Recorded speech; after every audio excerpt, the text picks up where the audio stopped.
So this video won't make much sense if you're just joining here, so I recommend you watch the previous videos, at the very least the one before this, where we discussed the inherent immateriality in science.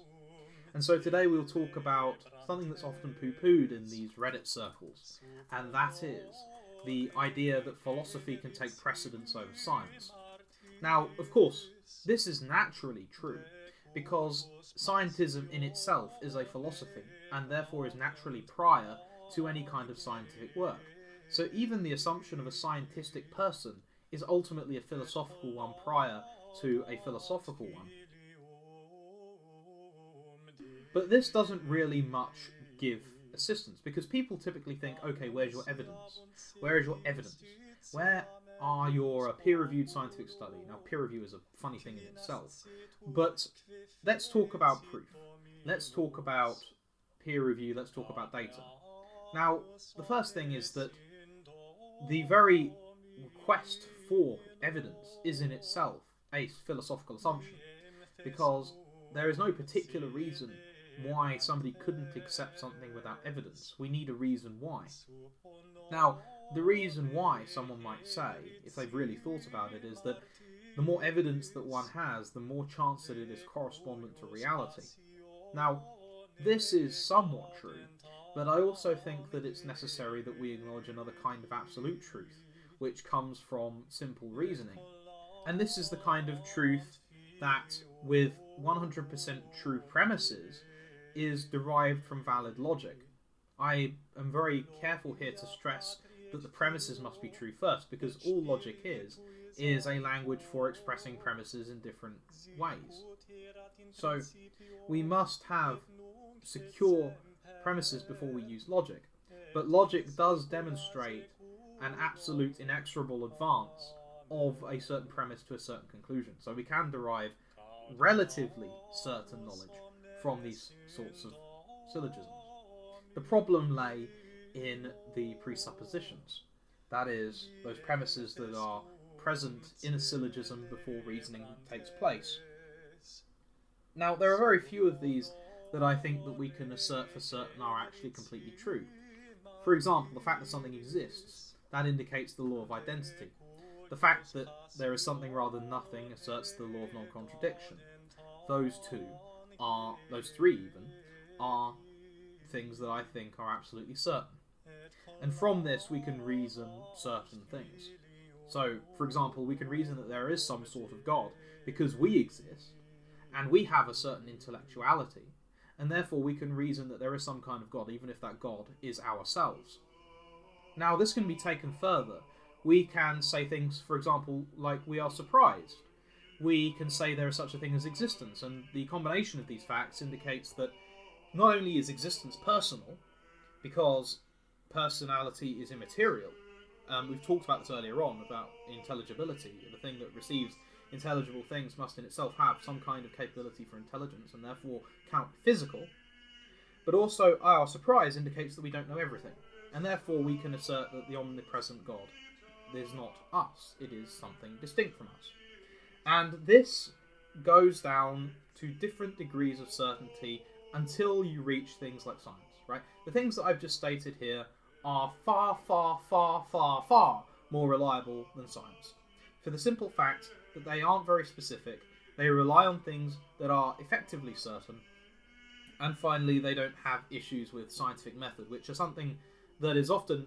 I don't think I've ever seen a Redditor discuss things such as criticisms of statistical methods in science, because these are very nuanced things, and I suppose they're more the relegation of intellectuals and of people who are interested in such things. But my point is essentially that philosophy, when it adheres in these first principles, and when these things are discussed, the things that are derived from them are actually more reliable than the data-driven conclusions that are derived from the methods that ultimately take these as their presupposition.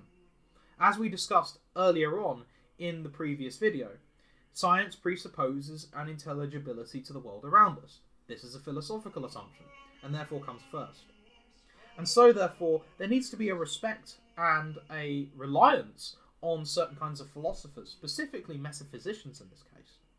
And this also, I believe, opens up the door to ethics, the reasoning about how man should act in the world on the basis of what man is and his environment. And it also opens up questions of objective beauty and aesthetics, because in order to observe something beautiful with one's aesthetic sense, there needs to be a sense of intelligibility to that particular thing, and therefore we can say something about the intelligibility of things and how they correspond to beauty. And this, of course, opens up the whole world of philosophy, which is something that Reddit desperately needs. And so with that said, if you enjoy what I'm making, please subscribe to my Patreon. If you're learning Latin, I'm producing Latin readers. There's one for free on the Patreon itself if you scroll down.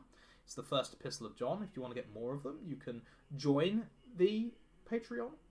And if not, you can subscribe, and I'd really appreciate it if you can share it and make my channel grow and give me objections so that people can fight back against my evil, horrible, bigoted ideas. Thank you very much for watching. So you've probably heard the conclusion to the video and you're wondering, why is it still going on?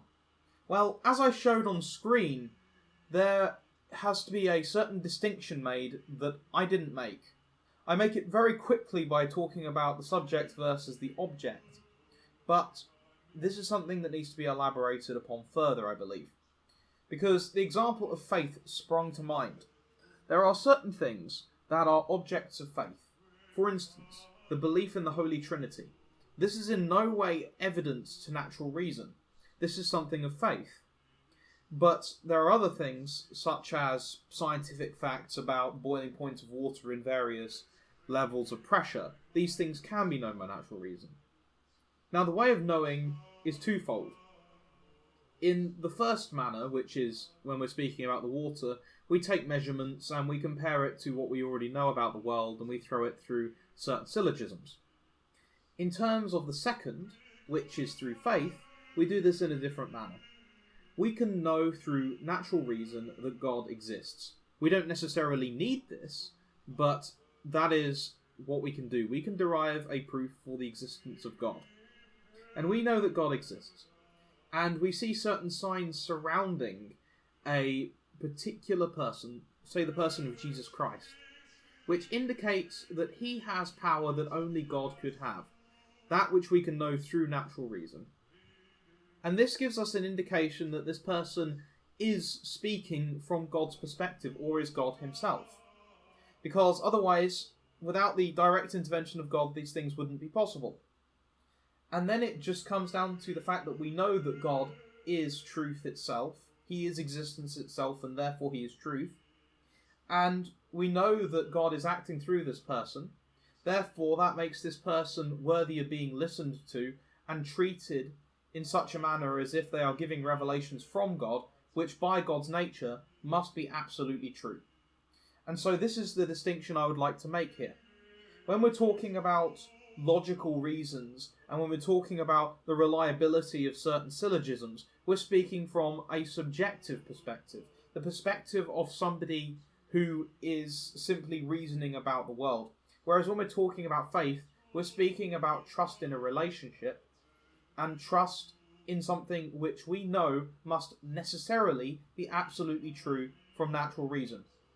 Now, to hold any of these particular things requires the virtue of faith, but nonetheless, this does not mean that it is incompatible with reason. In fact, faith, if anything, builds upon reason and expands it so that it can incorporate the entirety of reality. Things that are reasoned to and things that we have faith in are not any less true than one another. They are both true. It is just that the method of knowing is different. And so with that said, I'd like to end the video now. Please go to my Patreon, please share this. Thank you very much for watching.